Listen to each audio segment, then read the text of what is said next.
Qu'est-ce que vous diriez ce week-end de faire ensemble de magnifiques crêpes nappées d'un chocolat hyper fondant, gourmand, avec comme ingrédient du praliné. Vous savez, une petite touche de praliné, une petite touche de noisette, d'amande aussi dedans. Moi je dis, tout est une question d'envie de sucré, de gourmandise, d'odeur enivrante. C'est ça le truc en fait. Alors aujourd'hui je vous propose une recette qui a une particularité parce qu'à l'intérieur j'y mets un peu de craquant, j'y mets un petit peu de croustillant. Est-ce que vous connaissez les graines de sarrasin? Ah là là, les graines de sarrasin quand c'est torréfié, c'est divinement bon. On va avoir des vraies crêpes maison, elles seront velours, elles seront délicieuses. Je suis sûr que vous en mangerez 3, 4, 5 et puis après vous ne pourrez plus vous en passer. Mais c'est évident, les crêpes, c'est trop bon. Et vous le savez, quand c'est bon, eh ben c'est bon. Qu'est-ce que je voulais que vous dise? Quand c'est bon, c'est bon. Voilà, les crêpes, c'est bon.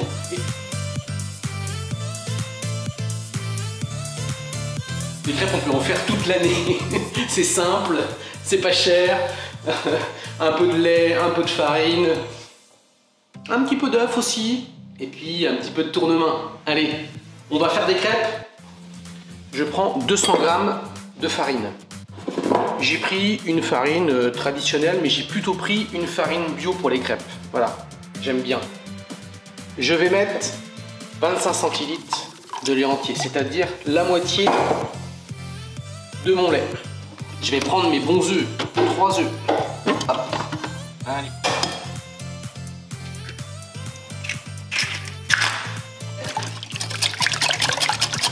Une pincée de sel. Et moi, il y a un sucre que j'adore, le sucre de Muscovado. Il ressemble un peu à du rapadura. On va en mettre dedans. Je mets mes 20 g de sucre de Muscovado. Je vais mélanger mes œufs et mon lait avec ma farine tout doucement, de façon à ne pas avoir de grumeaux. Et progressivement, je mets pas tout d'un coup. Regardez ce sucre qui reste ici. Vous avez vu? C'est le côté ambré. Je viens maintenant rajouter les 25 centilitres de lait restant. Le zeste d'une demi-orange, d'un demi-citron, une belle pincée de poudre de vanille, 2 centilitres de rhum blanc. Maintenant, j'ai un petit secret en fait dans ma pâte à crêpes. On va lui mettre au dernier moment du beurre noisette. Ça va donner un goût à nos crêpes incroyable.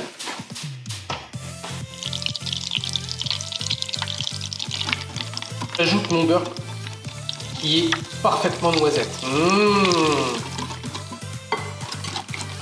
Ça y est, la pâte à crêpes elle est terminée.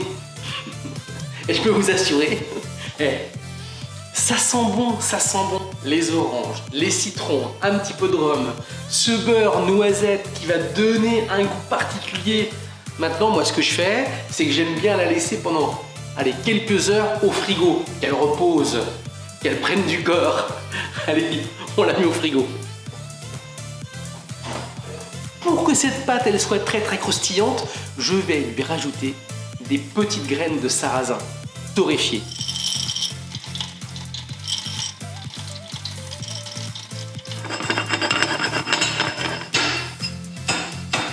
Quand ça commence un petit peu à fumer dans la poêle, eh ben c'est bon. Les graines de sarrasin sont torréfiées. Oh, ça sent bon. Je crois maintenant qu'il est temps de préparer cette sauce chocolat que vous allez adorer. Chocolat noir, de la crème, un petit peu de beurre. Ça, déjà, rien que le fait d'y penser, je salive. Une belle pâte de praliné. Ça va vous donner une pâte à tartiner fondante. Vous allez voir avec les crêpes, vous allez faire un malheur. Je vais d'abord concasser mon chocolat. 100 g de chocolat. Je vais mettre maintenant mon chocolat dans une casserole. Je vais ajouter 125 g de crème liquide, 10 g de beurre doux. Je vais rajouter mon praliné noisette. Ça, Ça va être exceptionnel.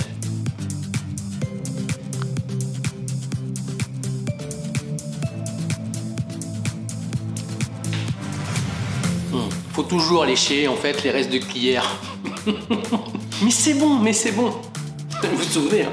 Et quand c'est bon, bah c'est bon. On va aller faire fondre le chocolat avec le parrainé, la crème et le beurre.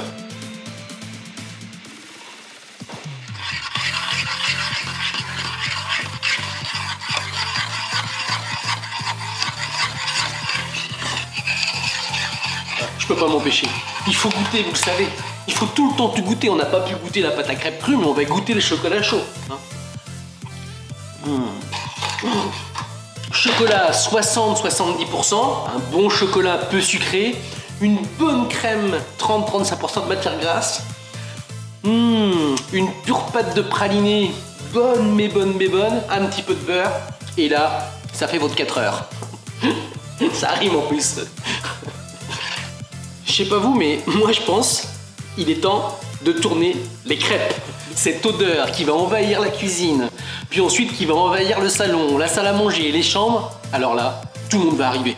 Alors moi, ce que j'aime bien faire, c'est que je viens graisser avec un petit sopalin, voilà, un petit peu d'huile de colza, et je viens mettre comme ça dans ma poêle.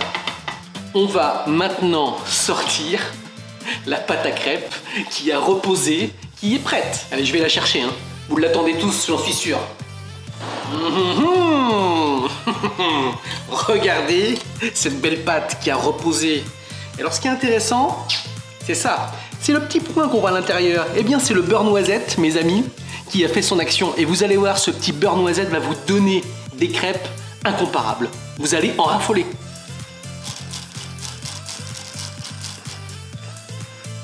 Ça, je peux vous assurer, ça va vraiment donner du croustillant à votre pâte à crêpes. J'ai découvert cette petite astuce en Bretagne, je suis un amoureux des crêpes et c'est génialissime. Est-ce que vous êtes prêts pour tourner les crêpes? Je fais bien chauffer ma poêle, ça c'est important. Et ensuite, je viens vraiment la graisser, vous savez, avec ce sopalin, avec un petit peu d'huile de colza.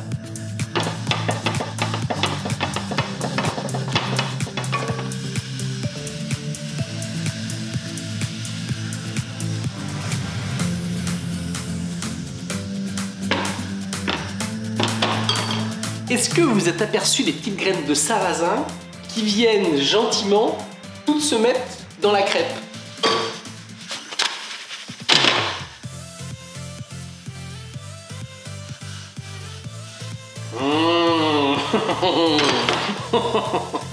Alors, il faut toujours avoir une bonne poêle pour faire sauter les crêpes.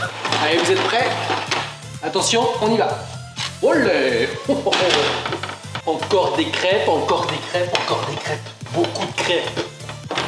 C'est vraiment bien quand votre appareil à crêpes, il a pris le temps en fait de reposer dans votre frigo quelques heures. N'oubliez pas, ça fait aussi partie du secret d'une bonne réussite de crêpes. La pâte doit reposer. Moi, ce que j'aime surtout, c'est ces petits craquelins de sarrasin qui vont vous donner vraiment des crêpes hyper savoureuses.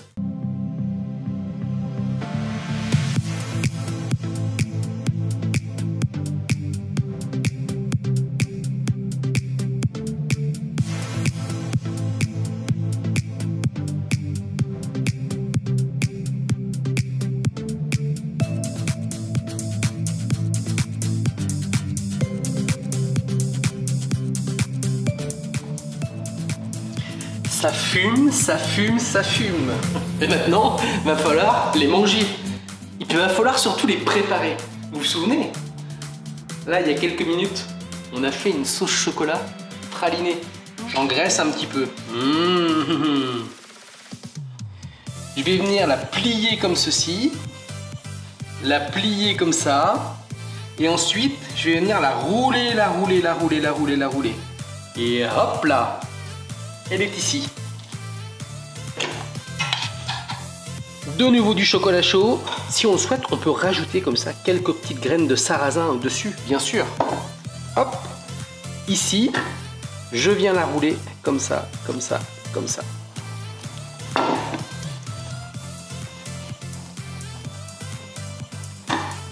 Allez, hop, une de plus. Et...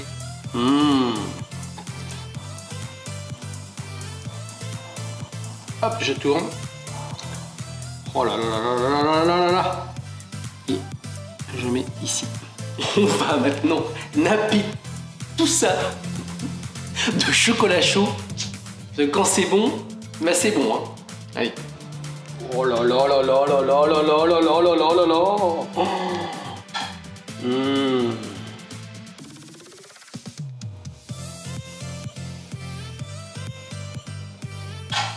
Chocolat, chocolat, chocolat. Je vais rajouter un petit peu de déco dessus, vous voyez, un petit peu comme ça de sucre glace. Voilà, juste pour que ça soit joli. Maintenant que nous avons terminé à faire nos crêpes fantastiques, vous allez pouvoir, bien sûr, faire les mêmes à la maison. Non, non, je vous mens pas. Vous aurez la recette et vous verrez à quel point les crêpes, elles sont moelleuses, savoureuses, elles sont incroyables. Moi, ce que je vous propose, c'est d'en goûter une petite. Comme ça, pour voir, on est entre nous. Vous savez bien qu'on goûte tout le temps. Ça, c'est important. Allez, on va goûter. Vous êtes prêts à goûter? Parce que moi, je suis prêt. Hein. Vu l'odeur qu'il y a partout dans la maison, vraiment, c'est top. Et avec ce chocolat, oh là là là là là. C'est fondant, c'est craquant. Le chocolat, ça coule dans la bouche. J'adore ça. Je vous embrasse les amis, je vous souhaite une très très belle journée. À très très bientôt pour une prochaine recette, une très belle recette d'Élise et bonne crêpe. Ciao!